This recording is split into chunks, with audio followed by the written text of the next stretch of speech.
தமிழகத்தில் பல்வேறு மாவட்டங்களில் கடுமையான குளிருடைய தாக்கம் பொறுத்தவரை ஒவ்வொரு நாளும் தீவிரமாகி இருக்கிறத நம்ம பார்க்க முடியுது.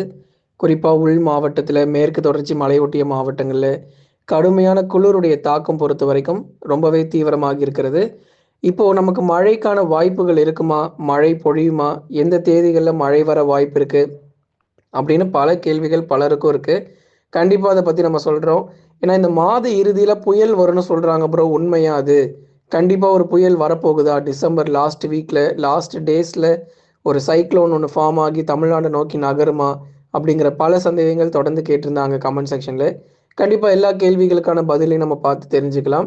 நீங்க மறக்காம ஒண்ணு பண்ணுங்க. லைக் பண்ணுங்க, சப்ஸ்கிரைப் பண்ணி சப்போர்ட் பண்ணுங்க. துல்லியமான வானிலை அறிக்கை பெற்றுக்கொள்ளுங்க. மழை வாய்ப்புகள் எப்போ எப்படி இருக்குங்கிறதையும் நம்ம பார்க்கலாம். நம்ம சேனல்ல ஸ்டோர் லிங்க் வந்து டிஸ்கிரிப்ஷன்ல கொடுத்துருக்குறோம். அதே மாதிரி ஸ்டோர் லிங்க் ஆப்ஷன் வந்து பார்த்தீங்கன்னா நம்ம சேனல்ல இருக்கு. 70%லேருந்து 90% டிஸ்கவுண்ட் நம்ம கொடுத்துருக்குறோம். நியூ இயர் மற்றும் கிறிஸ்மஸ் ஆஃபர் போயிட்டு இருக்கு. ஸோ உங்களுக்கு வீட்டுக்கு தேவையான ரெஃப்ரிஜிரேட்டர், வாஷிங் மிஷின், டெலிவிஷன், அதே மாதிரி மழைக்காலங்கள், குளிர்காலங்களுக்கு தேவையான எல்லா பொருட்களுமே வந்து விற்பனை ஆயிட்டு இருக்கு. மறக்காம வாங்கி பயன்பெறுங்க.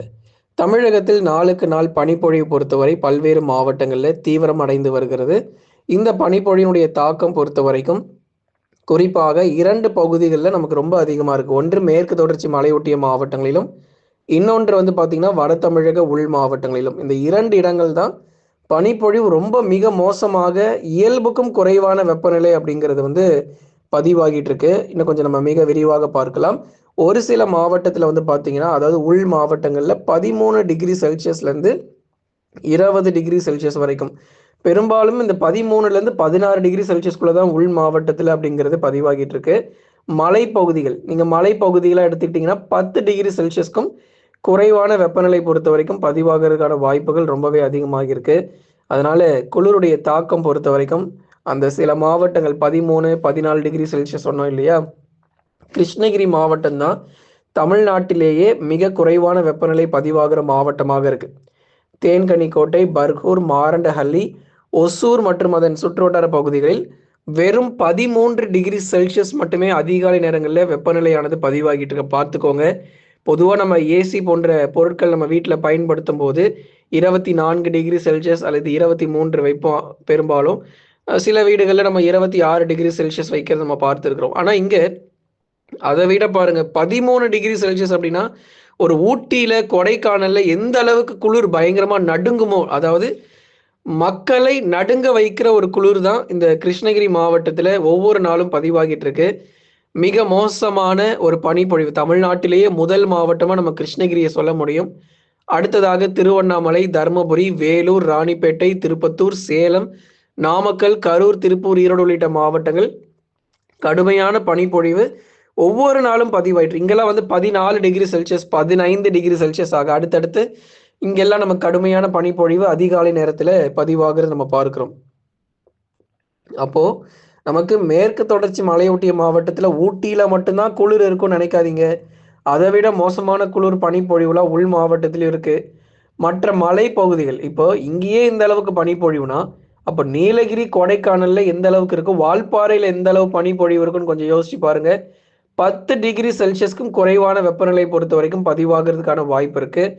எல்லாமே அந்த சிங்கிள் டிஜிட் ஒரு நம்பர்லேயே நமக்கு வந்து வெப்பநிலை பதிவாகுது. 9 degree Celsius, 8 degree Celsius, 10 degree Celsius, 12 degree செல்சியஸ்னு இந்த 8 முதல் 12 டிகிரி செல்சியஸாக நம்ம மேற்கு தொடர்ச்சி மலையொட்டிய மாவட்டங்களில் வெப்பநிலை பொறுத்த வரைக்கும் பதிவாகிறது நம்ம பார்க்கிறோம்.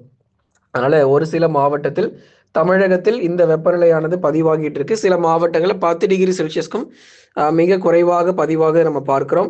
இன்னும் அடுத்து வரும் 7 தினங்களுக்கு பனிப்பொழிவு தொடர்ந்து நீடிக்கும். அதனால அடுத்து வரக்கூடிய 7 தினங்களுக்கு நமக்கு மழை வாய்ப்பு எப்படிங்க இருக்கு அப்படின்னு சொல்லி கேட்டுட்டு இருக்காங்க.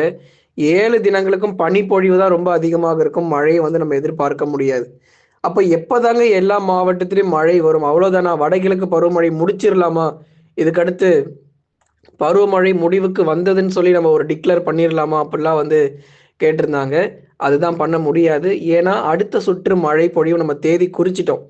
ஆனால் நீங்கள் கவலையப்படாதீங்க. அடுத்த சுற்று மழை வாய்ப்புகள் எப்போ எப்படி இருக்க போகுது, தாழ்வு பகுதிகள், தாழ்வு மண்டலங்கள் டிசம்பர் இறுதி மற்றும் ஜனவரி முதல் வாரத்தில் அடுத்தடுத்து உருவாக போகுது.